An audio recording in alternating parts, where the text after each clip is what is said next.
మాజీ మంత్రి ఈటల రాజేందర్ బీజేపీలో చేరి మొదటిసారిగా కమలాపూర్ వెళ్తున్న సందర్భంగా సిద్దిపేటలోని రంగధాంపల్లి అమరవీరుల స్తూపం వద్ద బీజేపీ నాయకులు అభిమానులు పెద్ద ఎత్తున ఘన స్వాగతం పలికారు.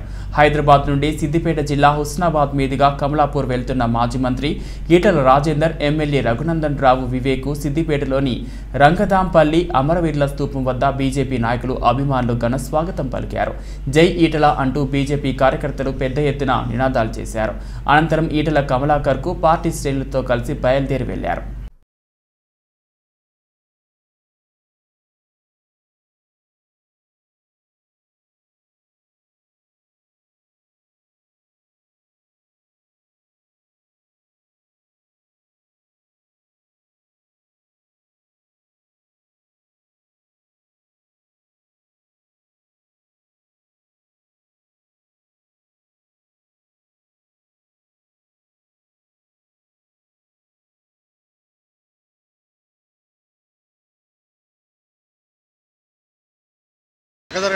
साइड साइड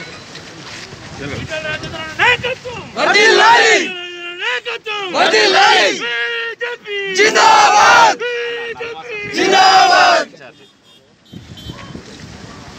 ना कुछ बैठे क्या में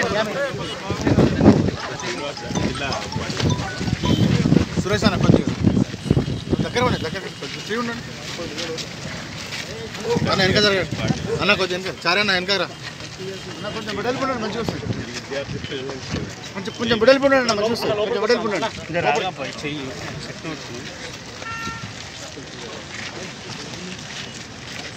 కప్పండి చాలా కప్పండి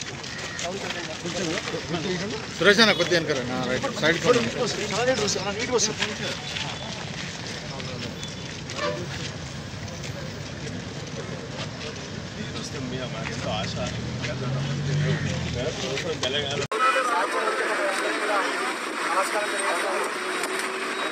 హైదరాబాద్ ఎన్నికల్లో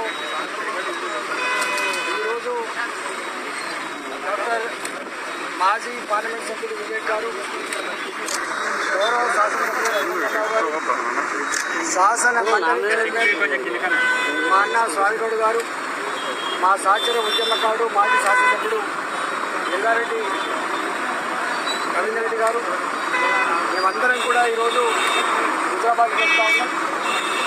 హుజరాబాద్లో ఎగిరే జెండా, హుజరాబాద్లో రేపు గెలిచేటువంటి పార్టీ భారతీయ జనతా పార్టీ. తెలంగాణ రాష్ట్రం 85% అణగారిన వర్గాలు నిలయమని ఏదైతే చెప్పిండో ముఖ్యమంత్రి గారు అన్నాడు, ఉద్యమ సందర్భంలో చెప్పిండో, ఎక్కడ కూడా ఆ ఆకాంక్ష నెరవేరలేనిది యావత్ ప్రజానికుల భావన. భారతీయ జనతా పార్టీ రాబోయే కాలంలో ఇవాళ నిరుద్యోగ సమస్య, తెలంగాణ పల్లెల్లో ప్రతి ఇంట్లో కూడా చదువుకొని నిరుద్యోగ సమస్యతో బాధపడుతుంది. ఆ యువకులకు ఏం చేయాలని భారతీయ జనతా పార్టీ ఆలోచన చేస్తూ ఉంది. ఎస్సీల పేట, బీసీల పేట స్కీములు ఉన్నప్పటికీ కూడా అవి అమలుకు నోచుకోక వాళ్ళ బతుకులు ఎక్కడేసిన కూడా ఎక్కడే ఉంది. కాబట్టి ఇవాళ ఎస్సీ, ఎస్టీ, బీసీ, మైనార్టీ జనాభా కోసం కూడా భారతీయ జనతా పార్టీ ఏం చేయాలో తప్పకుండా ఆలోచిస్తూ ఉంది. ఒక మాటలో చెప్పాలంటే, ఏ ఆకాంక్షలతో, ఏ ఆశయాలతో తెలంగాణ రాష్ట్రాన్ని సాధించుకున్నామో ఆ ఆకాంక్ష నెరవేరలేదు.